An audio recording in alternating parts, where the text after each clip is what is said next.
Hello to you all and shalom, Rabbi Dr. Gil Gershon Tivon. How do we look at marriage? Two people from two different parts of the world, from two different kind of societies and cultures come together in a covenant to live together, to have children together, to share life together before the children, through the children, and after the children.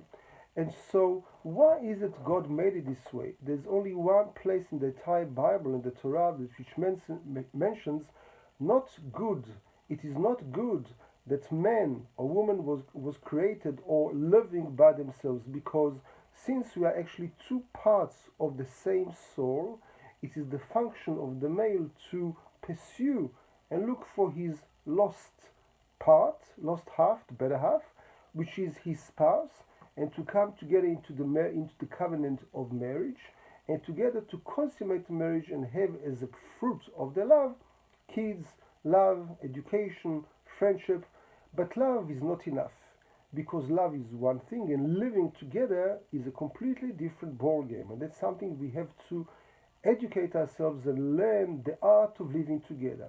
And that's why our sages have said, Zachar, if a person has worked and purified his nature, therefore you can live together. That's through defining and purifying the attributes, the values, the standards, the morals, the ethics of a Jewish home, of how to live together, whether people are Jewish or non-Jewish. But there are a lot of issues in our day and age, not to bring the outside world into the home, not to have an open home, not to have an open marriage, God forbid, because it just defiles and brings down and in a way takes away completely the sanctity of this marriage. In a marriage, we become more sanctified. We elevate each other and ourselves and become better as a one unit that we weren't there before. Whoever needs to go through marriage counseling, it is much better off to go to somebody who is a professional, but somebody who also is of some kind of a spiritual value and essence and background. Because otherwise, if we only look at psychology, whereby the soul is non-existent or not believed in, so what are we looking for that advice from?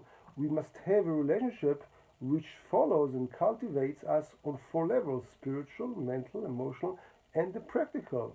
And without the spiritual, which direction are we elevating ourselves? We start learning to become in the image of God. What kind of values, compassion, kindness are we inculcating between us? We start thinking and becoming more sensitive to each other. We can be two selfish people that are just looking for a partner to become more selfish and more swallowing for our own needs, instead of actually looking out for the other, which is the purpose of marriage. So seek for professional help and cultivate your marriage, because it's the most important decision that you're making, because your spouse, your partner to life, is the one who's going to follow you and be with you in this world and in the next world. Best of luck.